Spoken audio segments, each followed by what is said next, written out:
Ladies and gentlemen, and sir, welcome to the 42nd edition of Cedrus Knowledge Series.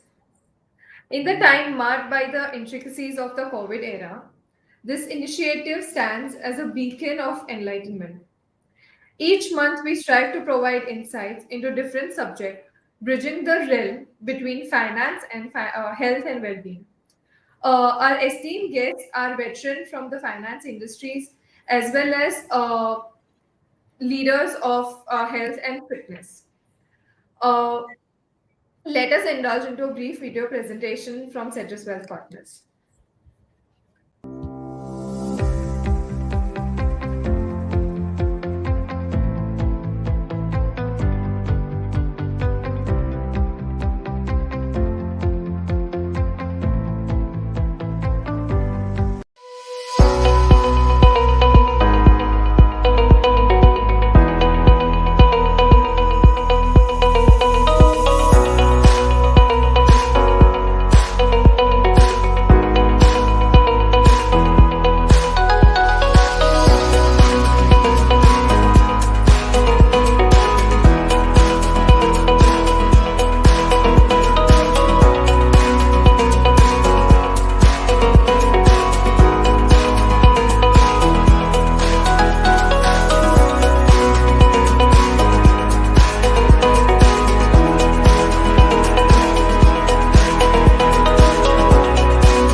Dear viewers, it is with great pleasure and anticipation that I introduce you to our esteemed guest, Mr. Amar Kalkundrikar.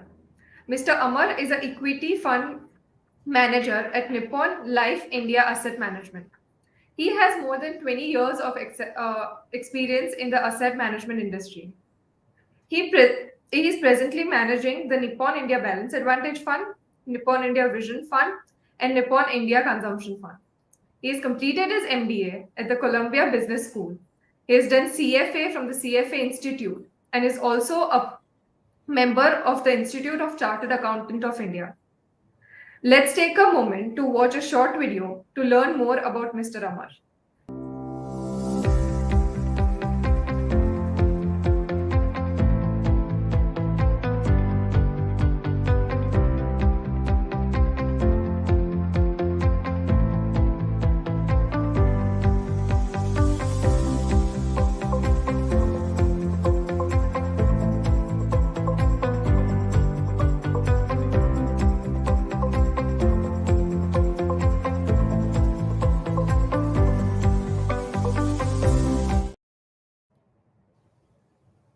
Welcome, sir. I would like to call upon our financial planning head, Ms. Unnati Shah, to take this discussion forward.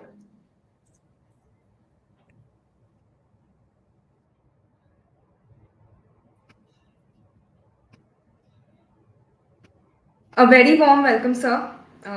It's indeed a pleasure to have you today with us, and hear your insights today, which I feel the entire narrative against the consumer story of India that we are hearing about. We are all intrigued to hear your views on it. For all our viewers, this is a moderated session where we will be asking a few set of questions to Mr. Amar. And in case if you all have any questions for Sir, you all can post them in the comment section and we would be happy to take them towards the end of our discussion.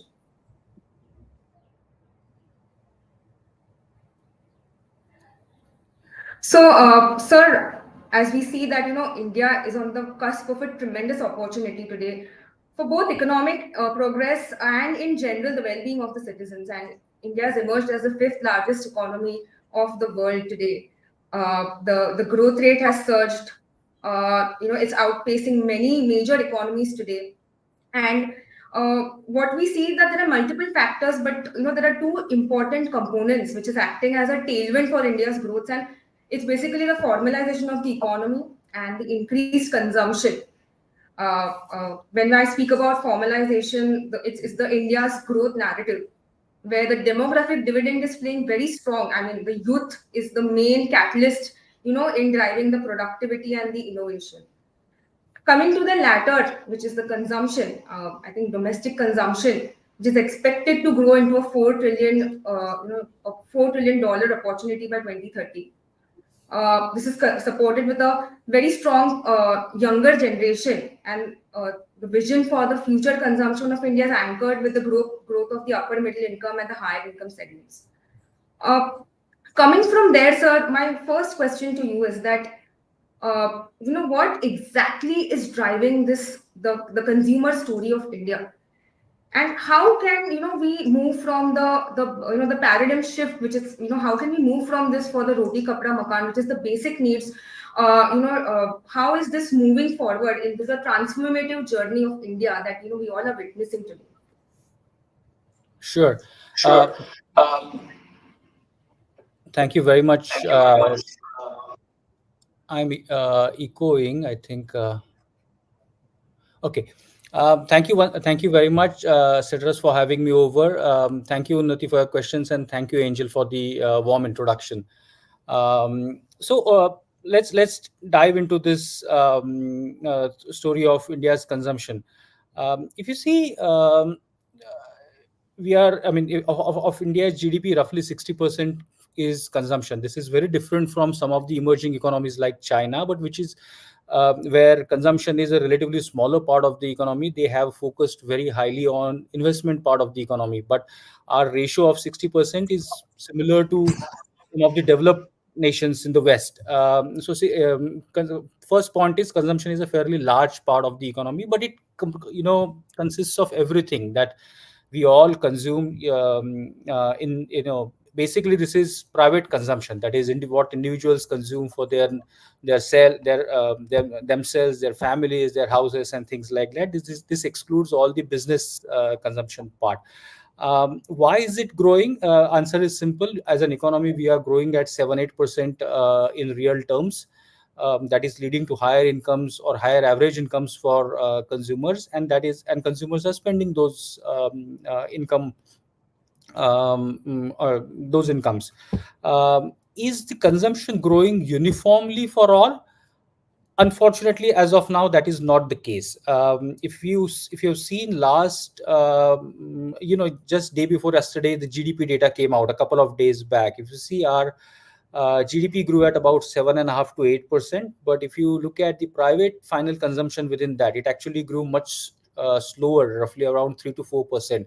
You would have heard this from, you would have read it in newspapers, you would have heard it from other people that consumption has been fairly muted. Consumption growth has been fairly muted in the last financial years. FMCG industry practically had zero growth for several, at least a couple of quarters during the last year. So this growth is not uniform. What we are seeing is, I mean, another term that I've heard in media is K-shaped recovery. What we are seeing is that relatively more affluent consumers, those consumers who have some kind of asset basis, their incomes are seeing faster growth, their wealth, they are benefiting from wealth effect, and their consumption continues to sort of remain reasonably intact as well as growing. But it is the relatively less fortunate consumers, those earning relatively lower income, which is where we are seeing some pressure on consumptions. So you would hear that the premium parts of their portfolio are growing well, and it is the entry level products which are struggling. Similarly, on regional basis, larger cities are doing somewhat fine. It is the smaller towns where slowdown has been relatively pronounced in the last, let's say, 6 months to 1 year. Now, is this something that is something to worry? Is this a structural challenge for us? I don't think so. Um, uh, the reasons for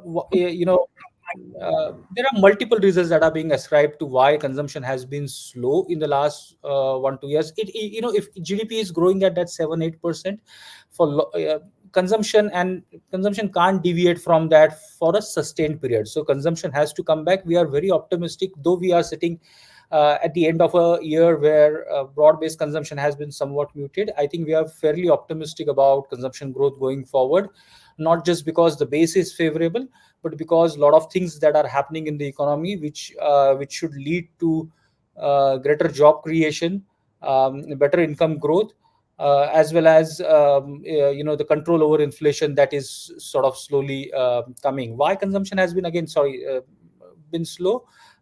If you see, COVID was a phase where a lot of the service industry got significantly disrupted. Service industry typically employs fairly large number of people. These are often sort of unorganized jobs, or jobs that are at the borderline of organized and unorganized sector.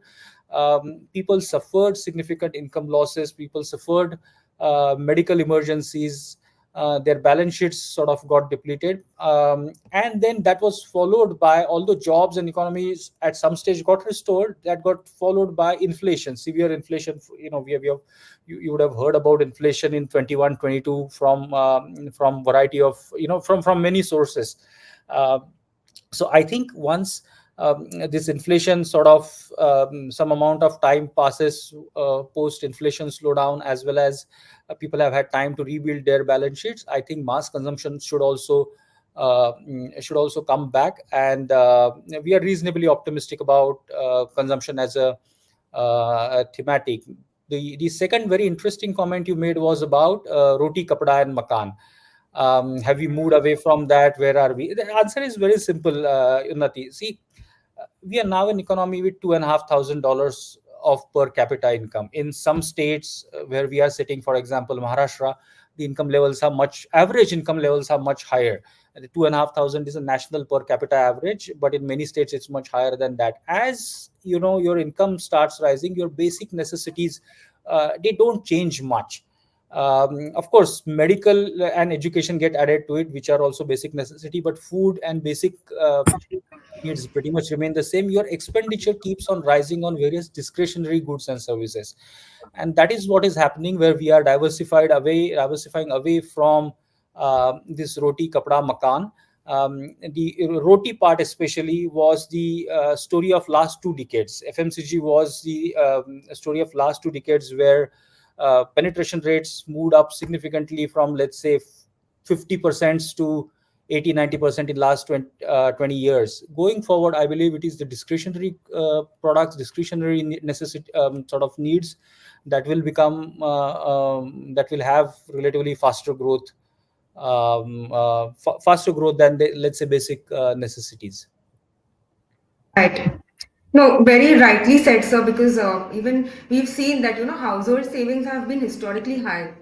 And the vision is, anchored to the growth that the upper middle income and, these segments, which will grow from, 1 in 4 to households today to 1 in 2 households. And this buffer is actually, providing support today to the domestic consumption expenditure, even though there is a challenging economic geopolitical situation and, the cross-border economic crisis that we are seeing. You mentioned a very important, very interesting point and an important point, that the consumption across India is not uniform, and that's predominantly because of the unorganized sector. Uh, Indian economy is predominantly fragmented. It is notably fragmented because of the, the diverse cultural, regional, and economic factors. And what we see that the market encompasses a wide range of products and services, catering to varied preferences and needs, over this 1.4 billion people that we are seeing today. So, how fragmented is the consumer sector, and do you feel that this is actually having any impact? Sure. So, it's what you've raised is a reasonably complex question. So the answer also will be slightly nuanced. So answer is both yes and no. Uh, mm, uh, if you see, our, I mean, we are a diverse country, no doubt. Our food habits are very diverse. Our festivities are very diverse. So typically in food products, you see, that has implications for consumer businesses catering to food category, or let's say food items, where you have to deal with fairly high level of diversity, and therefore there is a reasonable amount of fragmentation. If you see, maybe we're slightly jumping ahead, but if you look at food categories that FMCG companies sell, a Western category like noodles, which is sort of new to us, which was new to us when it was introduced to us, it is a consolidated category reasonably, because it's a cuisine, or it's a dish that we have learned from outside. Okay, and we didn't have, let's say, like, you go to Tamil Nadu, there is a different sambar. Karnataka, there is a different sambar. Kerala, there will be a different sort of sambar composition. That's not the case in noodles. So noodle a category like noodle is reasonably consolidated, but you go to a category like spices, for example, it's an extremely fragmented category. Even tea is a very very fragmented category. So that fragmentation is correct, absolutely correct when it comes to food products, but when it comes to let's say, for example, within FMCG, the HPC category, which is home and personal care, there you do not see this level of fragmentation. On the contrary, Indian HPC categories are amongst the most consolidated globally. You look at categories like soaps, detergents, toothpaste, even hair oils. Hair oils is not a global category, but if you take some of these categories which are also globally, where you can compare with other countries, you will have situation where the top guy is sitting with 40, 50, 60% market share, second guy is with some 10, 15, 20%, and top three guys will be anywhere between 70 to 90% of the market. This level of consolidation is reasonably high in India. There are historical reasons for it, why it is so. That will be a digression if we get into it. Of course, I mean, if you want, we can get there. But that also is that has historically given fair bit of pricing power to HPC companies. So, long answer, but there is diversity in food area and fragmentation, but in HPC category there is relatively less fragmentation. Now, one reason why this is changing on the margin, or incrementally why this is changing, is these newer e-commerce platforms that have emerged over years. Internet in a way has leveled the playing field for stronger brands. It is opening up newer markets, because uh, be it a consumer in Pune, or be it a consumer somewhere in some very small town, maybe in Orissa or maybe somewhere else, they all have access to same internet, same video, same influencer, same social media, and they probably pretty much spend the same time on mobile phone, also in terms of number of minutes or hours. So stronger brands, differentiated brands that provide sharper differentiation value, they are finding patent, so let's say unmet demand in markets where they are not present. At the same time, you also have brands which historically were big but which have lost their mojo along the way, which have lost differentiation, also getting open to new competition. So that, those forces are also, internet in a way is bringing in some amount of fragmentation going forward, because the benefit of distribution, physical distribution, has reduced. So it is a challenge, but companies are dealing with it, and it sort of opens up opportunity for newer companies also to come in. That's very rightly said. I think the point that the internet is also, the digitization predominantly is also one of the reasons why, this entire sector is getting impacted. In fact, my next question to you is, stemming from that itself, that, India is now leapfrog generations of technologies, and the current digital transformational journey has been extremely instrumental in inclusion and enhancing quality of life. So, how exactly is this digital transformation impacting the consumer sector in India? And how are businesses leveraging technology to enhance consumer experiences? Yeah, a great question. So, we briefly touched upon the aspect of how it is impacting consumers' behavior. As I said, internet is available at fairly, our internet rates are the lowest in the world, data prices. So uh, all Indians, pretty much irrespective of their income levels, have access to fairly sizable amount of free data, or let's say cheap data available. I mean, cheap internet to consume. That is so people see the same content, people see the same brands, and therefore they, if they have aspirations. So they have now similar aspirations, wherever you are based, whether you are based in Mumbai or Pune, or some village in whatever, Bihar or Orissa. um, that has impact on brands that we spoke about. Stronger brands are finding latent demand in newer regions, or regions that they were hitherto not present. At the same time, brands that are of size but have lost differentiation are seeing greater competition. So this is what is happening on the demand front. Internet or e-commerce platforms have emerged as a, let's say, a front end that has again bridged the divide, the distance divide between people. Now goods are available with all these e-commerce companies deliver to thousands of pin codes. So the access problem is solved. So if you are an existing company in India, if you have distribution if you have built distribution over years, that mode got diluted now, because a new company also can come and sell its products on a Nika, on an Amazon, on a Flipkart, and reach to consumers. If the product proposition is strong, consumers will pick that up. So this front end is getting significantly, in a way, revolutionized. In FMCG categories, e-commerce is roughly 10% as a channel. Within that, roughly one third is quick commerce. Well, actually, quick commerce is a big cities phenomenon, but 10% is e-commerce, and in bigger cities, it will be probably higher, to the tune of maybe 20% plus. And within that, easily one fourth would be quick commerce. If you look at a lot of apparel, footwear, lifestyle categories, e-commerce is easily anywhere between 10% to 20-30%. So dependencies are getting created. The customer loyalty is now to brand as well as to the platform, and whose loyalty is more, loyalty to whom is more critical, will have a bearing on who retains the value of this equation. We are seeing this to some extent already in restaurants.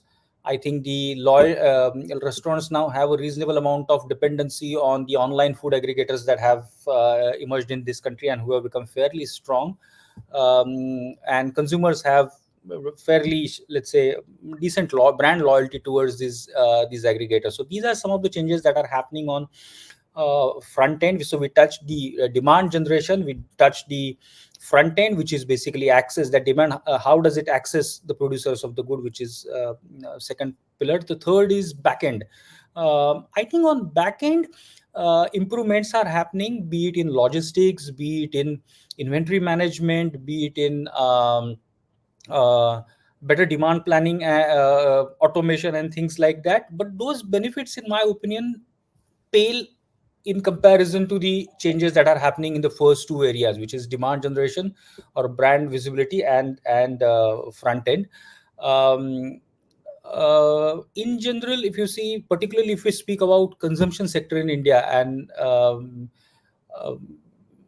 be it FMCG, be it durables, be it automobiles, be it branded apparel, these are all parts of consumption. So this is actually, people sometimes confuse consumption with just FMCG. It is much wider than consumption. FMCG. These are all different subsegments that lie within it. FMCG, automobiles, durables, different types of retailers, hospitality, hotels, restaurant, quick service restaurant, even some types of retail financial services, retail healthcare services. So these are all parts of consumption. So these sectors, by and large, have been relatively very, I would say, efficiently run. So the incremental benefit at back end of technology is there, but it pales in comparison to the other two.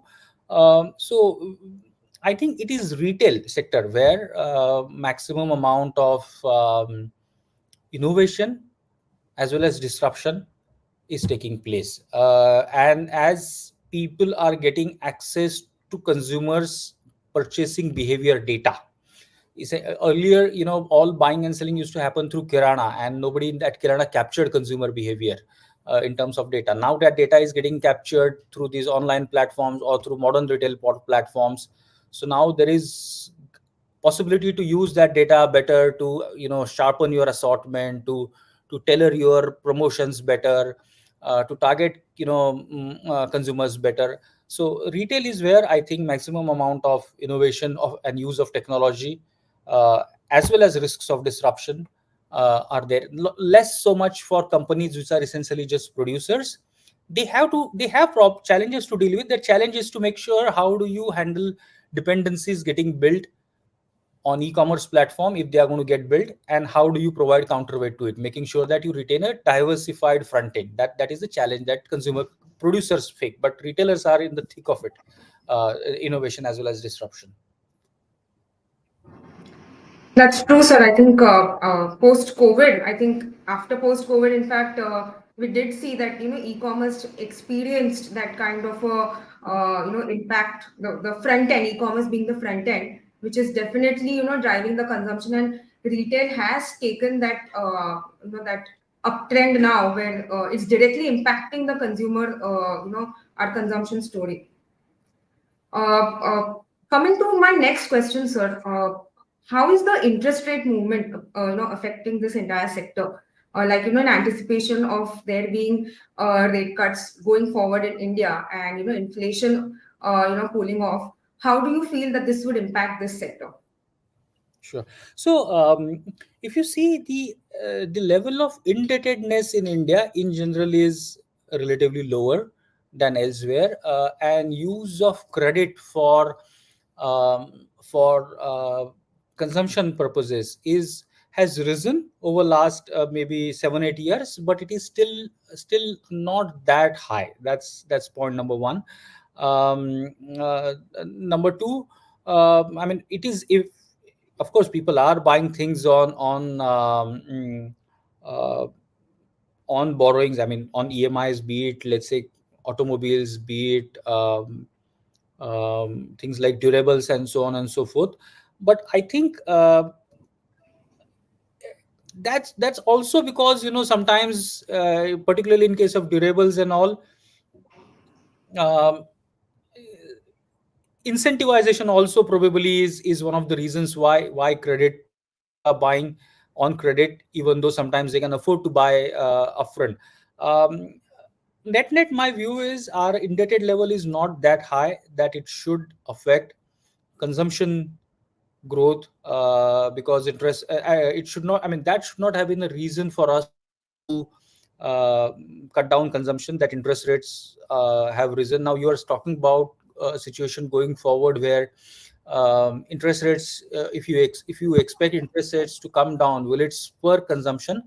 I don't think it would be a very material driver for consumption. I think for broader, so consumption by affluent consumers and all a lot of discretionary categories, a lot of companies catering that are listed on stock exchanges and that cater to discretionary categories are consumed by generally up middle class and upper middle class consumers upwards. Okay, so there hasn't been any income stress. In some cases there was pent up demand, which got fulfilled, and therefore we have seen some kind of cool off period.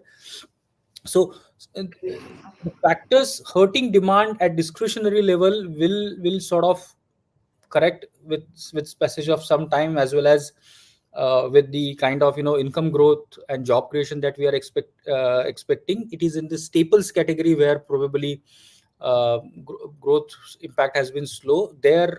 In any case, interest rates will make no difference. I mean, fall in interest rates um, will not support. What we need probably is slightly better income growth for consumers, which I see signs of, which I think should be on the horizon, with monsoon being reasonably expected to be above average, as well as the massive amount of investment that is happening in infrastructure, uh, the jobs in manufacturing construction activity that get created at bottom of the pyramid, with lot of emphasis happening on shifting manufacturing to India, make in India, China plus one. I think organized job creation should also pick up. And typically, whenever one for every one organized job that happens gets created because a new company or a new business is getting set up here, there will be a reasonably large number of unorganized or jobs, supporting jobs also, that get created. So I think those are the factors that I would place more emphasis on, rather than a reduction in interest rate. That interest rate part is relevant only for very few categories. No, very, very rightly said, sir, that India moving from the unorganized employment sector to the organized employment sector. Today we see that income levels, today in India, we can compare, start, at least matching with the income levels that one used to get in abroad, and we are coming up the ladder there. And that brings me to a very interesting fact where I was just reading about the diaspora that we saw a few years back. Today we are seeing a reverse diaspora happening. People, who had migrated to abroad for pursuing their education and careers. Today we see that that reverse diaspora is happening. Do you feel this could impact this consumer sector, and how would it, impact the consumption, Indian consumption? No, if people are returning because they are finding good jobs in India, it's obviously welcome, and it's going to support our consumption. So you see, um, the a lot of unlisted, or let's say global companies, are setting up a lot of, let's say, support centers in India in the form of their global what we call GCCs, which is basically their IT outsourcing centers, captive IT outsourcing centers, or captive R&D units in India, which is seeing some amount of senior talent moving back, of Indian origin, moving back from developed world to India. That is only positive. I mean, it is an indicator of the fact that you are finding compelling job opportunities in the country to return from other places. So it will be only a positive for consumption. I mean, on its own, it is just an indicator of the fact that we are progressing in the right direction, and job creation is happening. Very true. And then, as I mentioned, that that's like the demographic dividend of India, which is the real the youth is going to drive the real growth going forward. Uh, Wonderful, sir. I think your inputs have been of great value. I think for all our viewers. Any closing comments for all of us while we look forward to invest in this particular theme? What should one watch out for or be cautious about this sector going forward? No, so so consumption as a thematic is a fairly wide thematic. I think first thing is to understand that it is much bigger than just FMCG.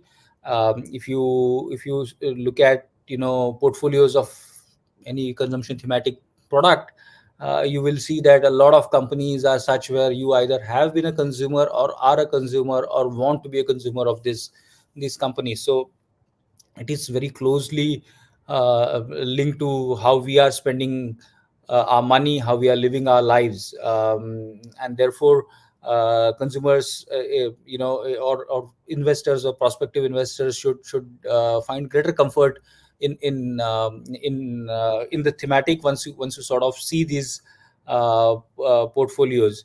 Um, uh, the I don't see any particular sort of concerns or anything to flag, but you have to understand that first of all, equities is a asset class with longer horizon to look at, and consumer companies, because everybody understand that consumer companies are relatively, let's say, as compared to the rest of the economy, less cyclical, less capital intensive, less regulatory interference, more secular growth outlook. Generally, these companies also enjoy premium valuations.